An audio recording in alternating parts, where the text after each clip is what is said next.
बाबा क्यों कहता है पता है? देह से देह के सारे संबंध भूलकर। इसे बहुत गहराई से समझो।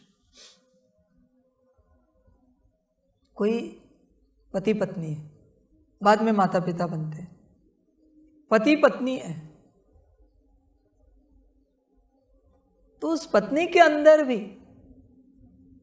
भाव है। जब जब उन्होंने पत्नी का पाठ बजाया कि पति कैसे होने चाहिए, पति के अंदर भी भाव है पत्नी कैसी होनी चाहिए। गहराई से समझो कैसे होता है। बहुत जन्मों में उन्होंने पति का पाठ बजाया है, बहुत जन्मों में पत्नी का पाठ बजाया। इस पत्नी ने जिस पति के साथ बहुत सुख पाया है वो संस्कार अंदर है। उस पति ने जिस पत्नी के साथ बहुत सुख पाया है वो संस्कार अंदर है, अनकॉन्शियसली आता है।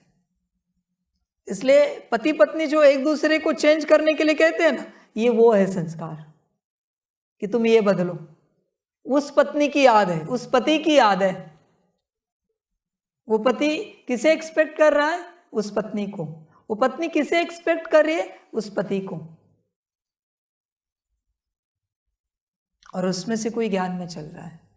ध्यान में रखना, तुम अगर पति हो तो तुम्हारी पत्नी तुम्हें जो एक्सपेक्ट कर रही उसकी आत्मा तुम में आएगी। समझ पा रहे हो? तुम अगर पत्नी हो तो तुम्हारे पति जो है उन्होंने जिसके साथ बेहतर पाठ बजाया उस पत्नी को एक्सपेक्ट कर रहे, उसकी आत्मा तुम में आएगी। इसलिए तुम पति और पत्नी बनकर भी किसी और की आत्मा को ही धारण करके बैठे हो अपने अंदर। फिर माता पिता, यही बात। उन बच्चों ने भी बेहतरीन पाठ बजाया होगा, उनको कोई बेहतरीन माता पिता मिले होंगे। उस बच्चे को जिसने अच्छी पालना पाई होगी। बच्चा जन्मा है, उसके इतने जन्म हुए, कोई तो माता पिता होंगे जिन्होंने बहुत लाड प्यार दिए होंगे बचपन से, तो वो अंदर है। वही लाड प्यार इस माता पिता से एक्सपेक्ट करता है। तो इस माता पिता में उस माता पिता की आत्मा को ये बच्चा खींचता है। इसलिए बाबा कहता है देह से देह के सारे संबंधों से निकलो, क्योंकि तुम में सारे दिन भर में कितनी आत्माएं आकर जा रही है तुम्हें भी पता नहीं चल रहा है।